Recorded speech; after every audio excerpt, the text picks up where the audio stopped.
or help save the lives of 10,000 people in 1 year, which would you choose? 3, 2, 1. We decided to do this. Cue the epic highlight reel of the year. We started this mission in Khayelitsha, South Africa, where we found an orphanage that was in desperate need of our help because it was at risk of being closed down.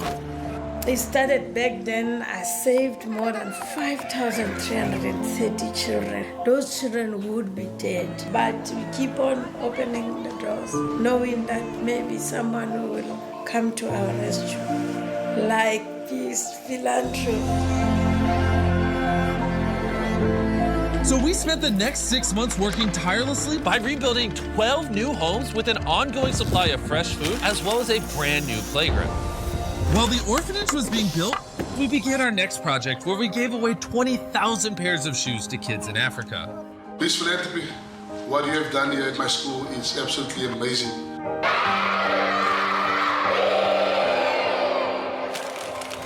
Darren then flew to the Hopi Reservation in Arizona, where he met with Wendy. There are over 10,000 members of the Hopi tribe. These people don't have very much, but they're some of the most generous people you'll ever meet.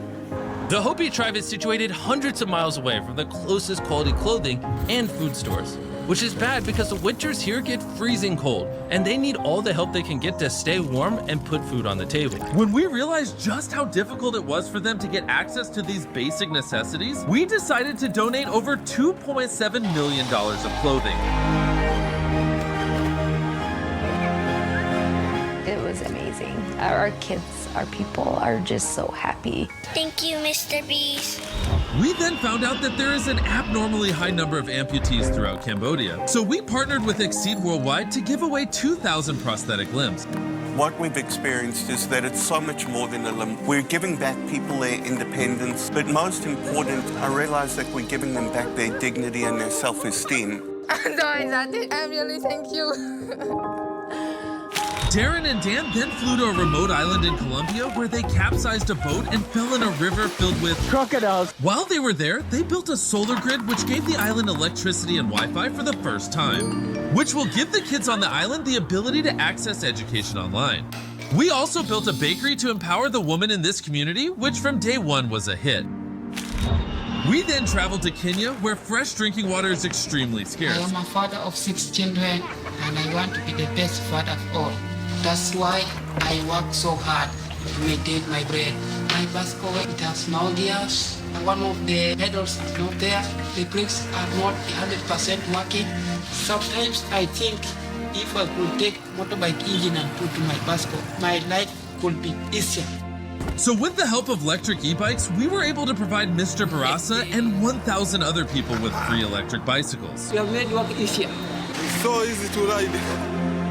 Darren and Dan then traveled to the Cure Children's Hospital in the Philippines, where we were able to provide 160 kids with life-changing surgeries. This little girl has just got her cast off and she's learning to walk for the first time ever with her straight legs.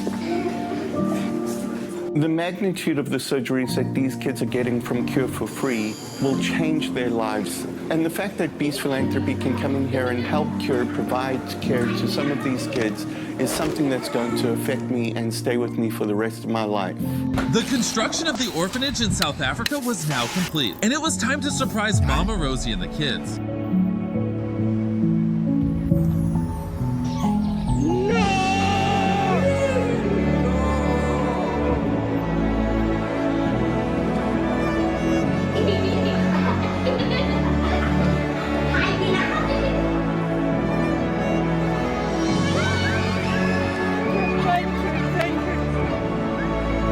Mama Rosie also told us about a boy named Yamkala who left the orphanage 14 years ago with the dreams of becoming a musician.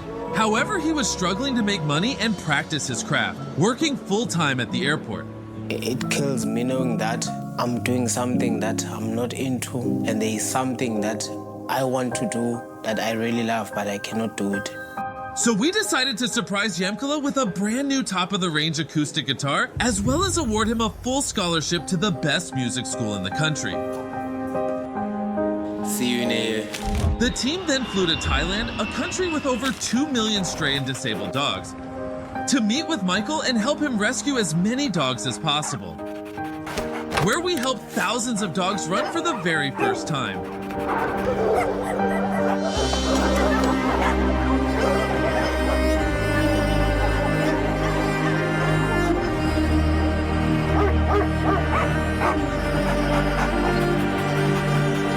As well as give Michael a brand new rescue van, state-of-the-art gas machine, and a brand new ambulance. Really happy. ขอบคุณมากครับ Darren then received this video from a TikToker named Dora Muno. Beast Philanthropy, please help me save our village. Our kids need you. So Darren immediately flew to Dora's sanctuary in Zambia, which had absolutely no electricity and is located in a dangerous area with high rates of domestic violence. It became evident that the lack of electricity was holding them back and severely curtailing Dora's ability to help develop this village to what its potential could be. Having to wake up thinking, what will these kids eat? That is still very difficult to do each and every day. So we came up with a plan to use the direct sunlight and scorching heat to our advantage by installing a massive solar grid that will provide electricity to the entire village. It was then time to turn on the lights and the kids couldn't contain their excitement. Mateo, turn on the lights!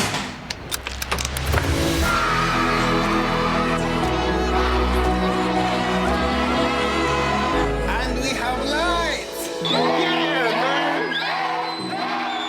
We then found out about a college kid in Philadelphia that is rescuing thousands of pounds of food every month because of his school meal swipes. I originally started just as a student with leftover meal swipes in my dining account, and I realized as I was getting close to the end of the term, I have 50 meals left that I know I'm not going to be able to use, and I just had a pit in my stomach thinking about all of those meals going to waste. So Darren flew there to meet him and help expand his operation to a national scale. After witnessing everything that Evan had done to help this community, it didn't take but an hour to know that we had committed to partnering with Sharing Access to help them achieve their goal of feeding as many people as possible. And with our help, Sharing Access were able to open an operation at Hunts Point Produce Market, the largest produce market in the world in New York City. And that operation is going to be 3 times larger than the one that we have in Philly.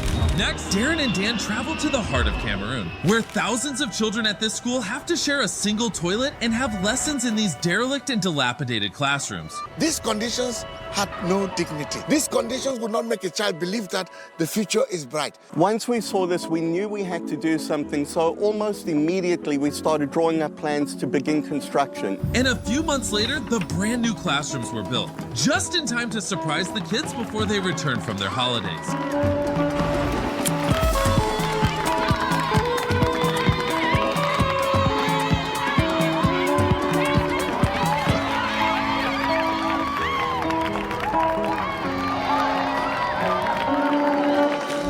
Lastly, we flew to Nepal for a secret project that will be revealed next year. But on that mission, Dan and Darren went to 21,000 feet high to Mount Everest to sign out this video where the altitude made Dan very loopy. Darren and I are at the highest point we've ever been together. It's been one hell of a year. You know, we've been working together just 1 year. And look where we are, on top of the world, literally and figuratively. And I wouldn't share this experience with anybody else, man. Send this to any billionaires you know and tell them to stop buying cars and instead help people.